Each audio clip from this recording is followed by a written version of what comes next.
Today we are testing out the brand new Revlon Candid Photo Ready Natural Finish Anti-Pollution Foundation. We are going to be testing it out. We are going to be wearing it all day. I have not worn this foundation yet. We're going to do one side with setting powder, one side without setting powder, and everything in between. We are going the whole 9 yards, and we're gonna see if this baby is worth the money. What's up, everyone? Welcome back to my channel. If you are new here, my name is Delana Cherie, and I create little wear tests like this every Tuesday. Except for last week, I kind of got flip-flopped, but you know, it happens sometimes, it's life. Today, as you heard at the beginning, we are testing out the Revlon Photo Ready Candid Foundation. This is a new product. I am super curious about this. I have it pulled up on my phone here to get the prices, and it looks like it is $9.99 at Target, which is where I got it, and then it is $10.99 at Ulta. So this will actually be my first time wearing it. Under the details section, it says new, period. Foundation, medium buildable coverage, no harsh ingredients, anti-pollution, antioxidant, anti-blue light. Oh, that's cool because like anti-blue light is like a new thing. It's like the light that comes from your computer and your phone screens and stuff like that that can be aging, can be a bit harsh on the skin. So this is apparently supposed to combat that. And it says that it's oil-free, fragrance-free, and paraben-free. Yay, it's fragrance-free. I am trying to slowly but surely kind of weed out fragrance in my products. With foundations, I'm not as picky, but with my skincare, I'm really trying to weed out fragrance because whenever I put my skincare on, I want my skin to just truly breathe. I don't want there to be fragrance. I'm thinking about going dimethicone free in my skincare and stuff like that. So anyways, I'm going to the Revlon website to see if there's any like application tips or anything like that. They do have a concealer as well, a candid concealer, but first of all, the lightest shade of the concealer is not that light. Like it'll probably be either my same skin tone or a little bit darker. I don't know for sure because I haven't tried it on yet, but it's really not that light. The second darkest shade is like way too dark and way too yellow. This whole shade range is honestly pretty weird. Like it either looks like it's pretty pink. I think this is gonna be an okay shade for me, but I don't know. It does look a little bit pink to me, but I haven't swatched it yet. It either seems like it pulls kind of pink or like this weird like green, gray, yellow. At least that's how it looks in the tube. Maybe that's not how it is on the skin. And whenever I was like swatching it in store and stuff like that, I was like, these undertones seem kind of weird. So not quite sure about the shade range here, but ooh, it says it's incredibly creamy, moisturizing, and protective foundation. It does have 31 shades though. Now the quality of those shades is debatable, but there is 31 of them. It says use your fingers. It does not recommend using a sponge, I guess. It doesn't say don't use a sponge, but it just says the application tips are to use a brush, which is fine because that's what I normally use. So that's what we gonna do today. I need to go wet my sponge for my concealer though, so I will catch you on the flippity flip. Okay, so I'm just going to be using my IT Cosmetics. This is the Airbrush Blurring Foundation Brush. Okay, so like usual, we're going to apply primer and setting powder to one side of the face and nothing on the other side other than the foundation to see how it lasts both ways. I'm going to use the IT Cosmetics. This is the number 50 serum primer. It's more of a serum than it is a primer, but it is a veil primer. It definitely has like that dimethicone feel to it, so it's a little bit smoothing. You guys, IT Cosmetics skincare is seriously the bomb. Like their moisturizers, oh my gosh, the secret sauce. If you've never tried the secret sauce, it's like $68, but it is absolutely incredible. Like, so freaking good. Okay, so we have primer on the left side of the face. Okay, so now this is my first time using it. In some of my wear tests, I'm able to wear the foundation. Oh my lord, that is so pink. Way more pink than... Oh man. Okay, it's okay. We're gonna make it work. We're gonna make it work. Okay, so I'm gonna apply it on the unprimed side first. Oh my goodness. It's okay, like, I can make it work, but it's definitely too pink. It's applying really nicely though. It's blending super easily. I'm just laughing because it's definitely too pink, but I don't think it'll be super noticeable, especially once I put like all my other products on and everything. The texture is super nice. Super, super nice so far. Like, just beautiful. I cannot get over how pink this looks on my hand. Like, it looks freaking like Piglet on my hand. It looks so pink. Okay, so now I'm going to apply it to the unprimed side, and this time I'm going to start in the center of the face. Yeah, I mean, like, it's applying with a brush perfectly. Literally, I have no complaints. It is so easy to apply. All right, I'm just taking a tiny bit more. At this point, I've probably used about a full pump. I'm just laughing at how pink it is. It's just kind of funny. What's funny is that, like, I don't know if the yellow shades would work for me because the yellow shades look kind of green. Not only green, but mostly just, like, dark. Like, it looked like their yellow shades were, like, substantially darker. Okay, I'm taking a little bit more just to blend it down the neck. Yeah, these undertones just look like they're very extreme. Like, they're either very yellowish, greenish, or they're very pink. I feel like if it were a full coverage, it would be a bigger deal, but since it is kind of sitting in that medium range and my skin is still peeking through, like I can still see my yellow undertone underneath the foundation a little bit, it's not that bad. Which, by the way, I am like a neutral leaning on the yellow side, but I have surface redness. It looks like I have a pink undertone, but really it's my surface redness. Because whenever I put pink foundations on, it looks weird. I don't think it's translating in camera as much, or is it? Does my face look white? See, that's what happens whenever I put pink foundations on. It turns my face white, but it's okay. It's not that bad. I really, really like the texture of it. Like, it literally just looks like my skin. From the unprimed to the primed side, like, both sides just look really, really good. So far, I really like it. Okay, just really quick, I'm gonna apply my color corrector. This is the Flawless Fusion Concealer from Laura Mercier in the shade 1C. It's just kind of like this peachy pink undertone. It's not technically made to be a color corrector, but it's just the perfect tone for me. I'm just gonna blend that in with my sponge. All right, and now I'm just gonna take a little bit of my Tarte Shape Tape in the shade Fair. This is gonna be way more yellow. It looks like looks more extreme. The pink undertone looks more extreme on me since I'm not a pink undertone. But I know that there are people who will be like neutral leaning on the pink side, or they'll just be straight up an actual like pink undertone. Not surface redness, that's totally different, but an actual like pink undertone.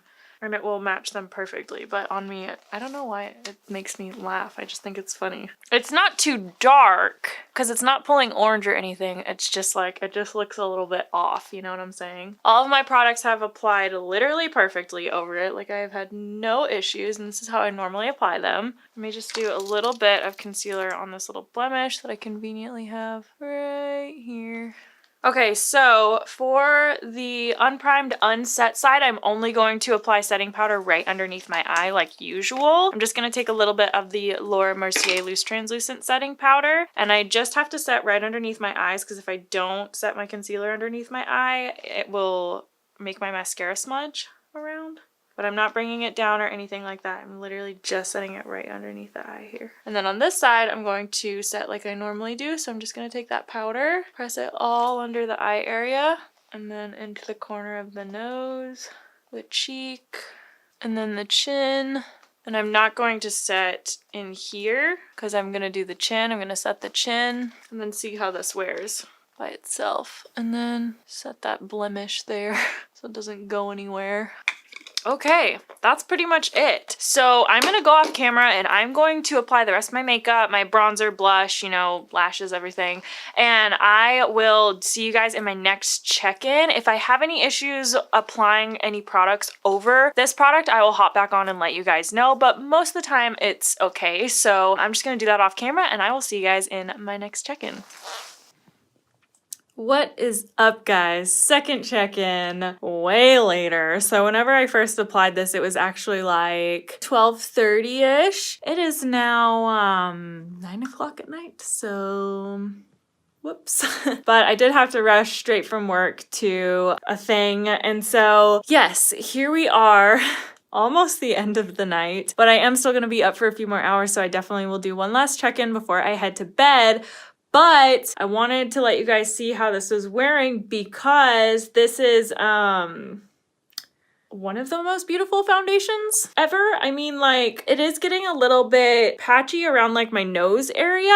It is gathering a little bit of texture right in here. This is just very, very detail oriented because I'm under harsh light and I'm giving you like super HD, you know what I'm saying? So it's gonna look a little bit more harsh on camera, or maybe it'll translate great on camera. I never know how it looks on camera until I actually look at it. But in person, I am loving it. And I actually got a lot of compliments on my foundation today. A lot of people said, oh my gosh, it looks like you're not even wearing anything. So that is a huge thing for me. This is so weird, but I absolutely love the texture around my lips because like sometimes foundations get weird around your lip area. And this one looks really nice and natural. The color isn't bothering me so much anymore. Like I said, I don't feel like the color was like horrible from the get-go. It was making me laugh because like, I don't know, it was just very pink, but it has settled into my fine lines here quite a bit. It's settled into my fine lines pretty badly whenever I initially applied it, but then I just buffed it back out and it hasn't settled back in the way that it initially did. It actually looks okay. Like I don't mind the way that it looks on my forehead. I've definitely had worse, but I don't know. I feel like so far this is reminding me of the IT Cosmetics CC cream, but like a little bit of a thinner formula. So that's how I'm feeling about it right now. We still have one more check-in. I will give you my complete and total thoughts. You know, for 9 hours and it's still looking this good, I'm pretty impressed. Here's just a quick little close-up in case I didn't get it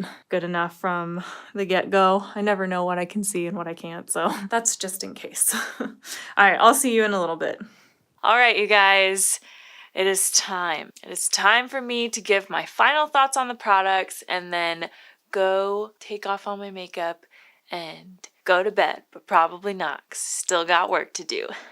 So here is how the foundation looks. I'm looking at my monitor. I promise I'm not ignoring you. Here is how the foundation looks at the end of the day. This is the unprimed, unset side, and this is the primed and the set side. You know what's funny about the primed and the set side is that I actually feel that the products on top of the foundation wear better on the primed and the set side, and then the side where the bronzer and the highlight and the blush and everything are directly on the foundation with no setting powder in between is where the, you know, this side is just the side that tends to break up more. However, in terms of the foundation itself, it has worn very similarly on both sides, especially in terms of the texture that it has created throughout the day. Not a bad texture by any means. I'm actually a huge fan of this foundation. I really, really like it. It is getting, you know, pretty up there in my love for the Neutrogena Healthy Skin Liquid Makeup. If you guys have not seen my wear test on this, oh my gosh, and if you've never tried this product, oh my gosh, please go watch that video. I'll link it right here. I was just astounded by this foundation. So check that out because it's an amazing foundation for a really good price. But this one I would definitely say is becoming a close runner-up. I got so many compliments, like I said earlier, on this foundation. It has settled into my fine lines a little bit, but nothing that is really like making me have any sort of disdain for this foundation. It has broken up on my nose a little bit and rubbed off, as most foundations do on me personally, even with the setting powder. However, it's not the worst I've seen, and that is for sure, especially for the amount of hours that I've been wearing it, because it is now almost midnight. It has been on for about 12 hours now, 11 and a half, 12, you know, around there somewhere. So on the unprimed, unset side, it has almost completely worn off around this area right here. However, it has stayed